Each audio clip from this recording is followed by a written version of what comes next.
I am representing the Green Party in London, and just to show that it's comprehensively cross-party support here today. I've spoken on the Kashmir situation since I attended an event in the centre of London a few weeks ago.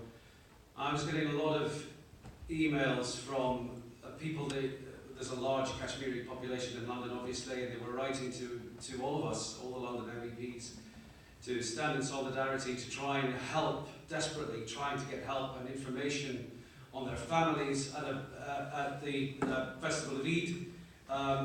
Particularly a time in the year when people struggle to come together and meet with their families and share their stories. They couldn't even get a hold of their families. This is an absolutely intolerable situation in which people have to breathe in and out each day, because that's all you can do when you're anxious about your loved ones and your families. So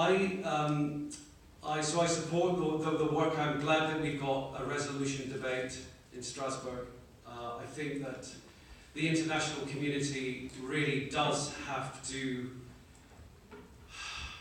Talk is easy, isn't it? Action. We need real action. And we need real pressure put upon. It seems as though we're living in a time when nationalistic rhetoric and nationalistic governments, having seen their lack of will and to act against nation states, I think that they can see that people haven't really, the international community hasn't been mobilising to the extent that this gentleman earlier on, my colleague, had mentioned. We need to get observers in there, international observers in there, safely looked after. We need to be robust as an international community, saying if you want to trade with the European Union, if you want to have the benefits of negotiating with us, then you've got to abide by the rule of law.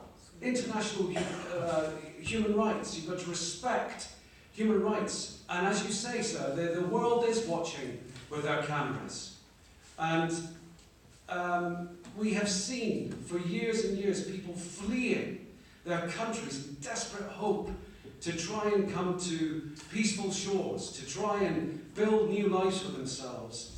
The international community, it is incumbent upon groups of nations like the EU, like the United Nations, to show some robustness.